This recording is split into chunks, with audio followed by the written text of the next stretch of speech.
Good afternoon everyone.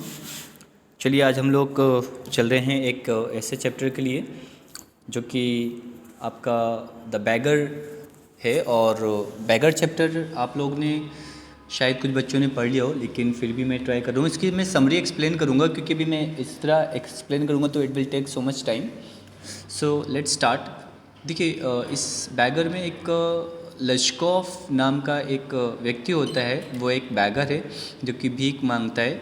और वो एक जो सर जी हैं यहाँ पर, वो एक एडवोकेट हैं और वो उनसे बार बार मतलब वो भीख मांग रहा होता है और बोल रहा है कि भगवान के नाम पर, वही घिसा पिटा एक डायलॉग हम लोग का रहता है ना कि भगवान के नाम पर भला कर दीजिए, और मैं भगवान की कसम खाता हूँ मैंने कुछ खाया नहीं है इतने दिनों से। सेम यही बंदा बोल रहा होता है और वो सर जी होते हैं। इनका नाम ही सर जी, आप ये मत सोचने लगना कि मैं मतलब कोई सर जी अलग है। सर जी इनका नाम ही है, एडवोकेट है। तो ये उस बैगर से पूछते हैं, जिस बैगर की कंडीशन ऐसी होती कि एक जूता वो छोटा पहने हुए था, एक जूता बड़ा पहने हुए था और एक लॉन्ग कोट पहने हुए था, रेग्ड टाइप का था, फटे चिथड़े कपड़े पहने हुए था। इस तरह की उसकी कंडीशन थी।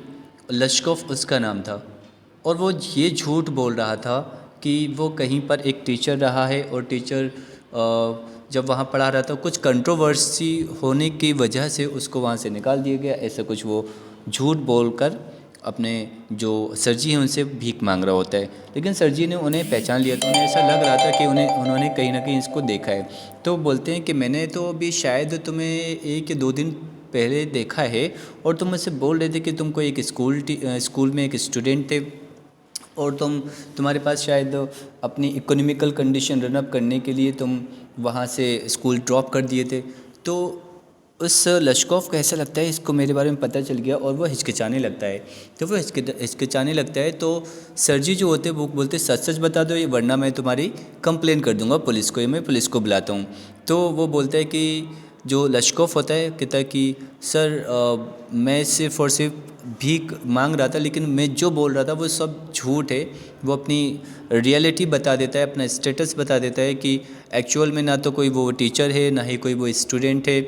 वो एक रशियन पॉप गाया करता है जहाँ पर उसको ज़्यादा ड्रिंक करने की वजह से निकाल दिया गया और वो कुछ करना चाहता नहीं है, इसलिए वो क्या करता, भीख मांगना उसने शुरू कर दी। वो कुछ झूठ ज़्यादा बोल रहा था। तो जो यहाँ सर जी उन्होंने बोला क्यों ना तुम अपना कुछ काम करना चाहोगे मेरे लिए। तो लश्कोफ तो, क्योंकि अगर लश्कोफ मना कर देता तो वहाँ पर वो पुलिस तो आने वाली थी, इसलिए उसने बोला कि अपने ऑन वर्ड्स में वो फंस जाता है। कौन?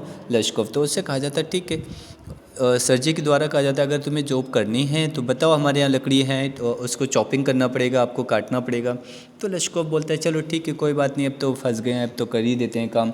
तो ये लश्कोफ अपनी एक कुक को बुलाते हैं, ठीक है। उन कुक का नाम होता है ओल्गा, ठीक है। ओल्गा एक बहुत मोटी सी औरत है, बहुत काइंड है, लेकिन बहुत ज़्यादा वो पहले तो डांटती हैं चिल्लाती हैं।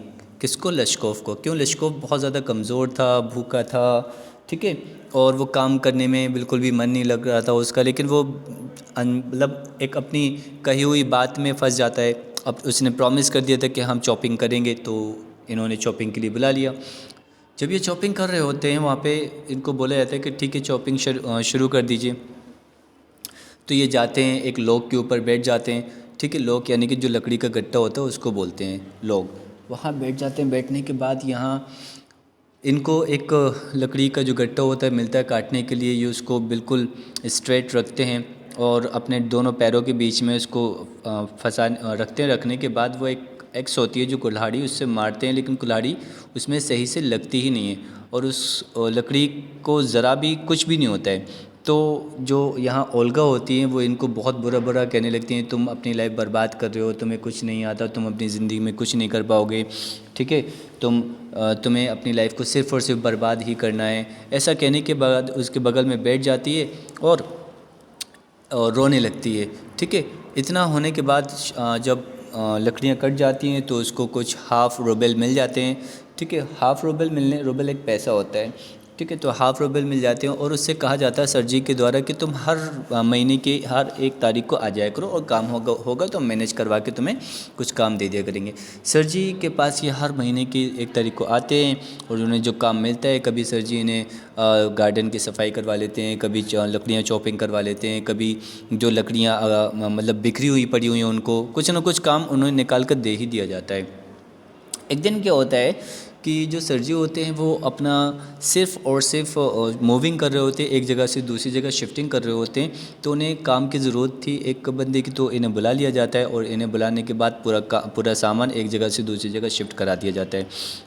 और इनको वहाँ पर एक रुबेल भी मिलता है। रुबेल देने के बाद सर जी एक रुबेल देते हैं। रुबेल देने के बाद इनसे बोला जाता है कि क्यों ना तुम, मेरे एक दोस्त है उसको ये लेटर दे देना, वो तुम्हें कुछ ना कुछ काम दे देगा अगर तुम्हें लिखना वाना आता है। तो उन्होंने कहा हमें लिखना तो आता है। तो इनको काम मिल जाता है। जब ये काम मिल जाता है तो 2 साल बाद ये एक सिनेमा थिएटर में मिलते हैं, लश्कोफ प्लस आपके सर जी। वो सर जी एक टिकट ले रहे होते हैं और वही बगल में एक थोड़ा सा डेंटी शेंटी स्मार्ट टाइप का कोई बंदा खड़ा होता है, लश्कोफ था वो छोटा सा। तो वो बोलते हैं सर जी कि क्या आप लश्कोफ हो?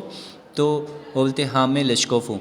और वो उनकी कंडीशन देख के बहुत ज़्यादा सरप्राइज़ होते हैं और बोलते हैं देखो मेरे कहे हुए शब्दों का तुम्हारे पर कितना असर पड़ा। अगर मैं तुम्हें उस समय ना डांटता और उस समय अपने यहाँ काम पर नहीं लाता तो तुम कुछ नहीं कर पाते। तो यहाँ जो लश्कोफ था वो बोलता है कि हाँ हाँ बिल्कुल सही बोल रहे हो, इसमें कोई भी शक नहीं है, लेकिन इसका साथ ज़्यादातर श्रेय किसको जाता है? आपकी कुक को जाता है। तो वो सरप्राइज़ होकर सर जी पूछते ये मेरी कुक को क्यों जाता है इसका पूरा श्रेय? वो बोलते हैं लश्कोफ इसलिए क्योंकि आपको क्या लगता है जितनी भी जो लकड़ियाँ थी वो मैंने काटी थी? मैंने तो एक भी लकड़ी भी नहीं काटी थी। आपकी ही जो मेड है, जो कुक है, वही पूरी लकड़ियाँ काटा करती थी। उसने मुझे ज़िंदगी का असल मकसद बताया। ठीक है, उसने मुझे बताया कि लाइफ को किस तरीके से जीना चाहिए। ठीक है, और उसके बाद ये लोग क्या करते हैं, वहाँ से अपना अपना टिकट लेके वहाँ से ये लोग निकल जाते हैं और यहाँ पे चैप्टर ख़त्म हो जाता है। छोटी सी समरी मैंने आपको एक्सप्लेन की है और मैं कल आप लोग को इसको पूरा एक्सप्लेन करूँगा word by line by line, so that आपको और अच्छे से समझ में आ जाएगा। Thank you.